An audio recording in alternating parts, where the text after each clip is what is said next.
namerno igrala na kartu zavođenja, Amerikanka oblizivala usne, pipkala se pred Putinom. Ovo je htela da postigne Amerikanka Hadley Gemb s televizijskog kanala CNBC. Moderirala je sednicu energetskog foruma u Moskvi na kojoj je učestvovao i ruski predsjednik Vladimir Putin.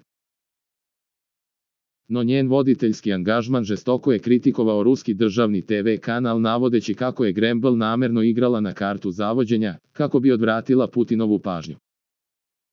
Na to je u svojoj TV emisiji na kanalu Rosija 1 ukazao Vladimir Solovjev, tvrdeći kako je Hadley ciljano pokušala zbuniti ruskog lidera. Kako se vidi na emitovanom snimku, uglavnom se fokusirala na njene noge, dok je drugi voditelj zaključio kako je voditeljka itekako vešto koristila i govor tela. Putina je neuspešno pokušavala izbaciti iz takta. Ukratko, Hadley se ponašala vrlo odvažno, otvoreno se prikazala kao objekat, bez ikakvog straha, da bi je feministkinje mogle kritikovati. Imam osjećaj da se dugo pripremala za susret s ruskim predsjednikom, kao da ide na modnu pistu.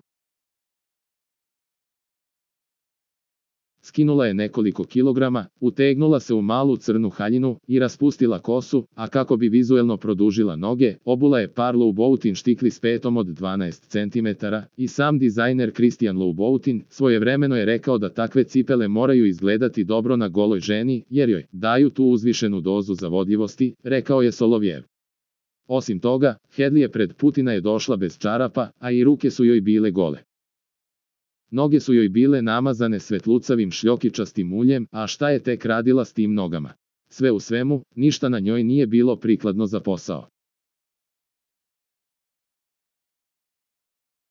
Neprestano je dodirivala kosu i oblizivala usne pokazujući jezik, sve su to vrlo neprimerene gestikulacije, rekao je Solovjev, no nije kritikovao Putina koji je Hadley u jednom trenutku usred razgovora o plinskom ratu u Europi nazvao lepom i atraktivnom ženom, zbog čega su ga neki strani mediji odmah proglasili seksistom.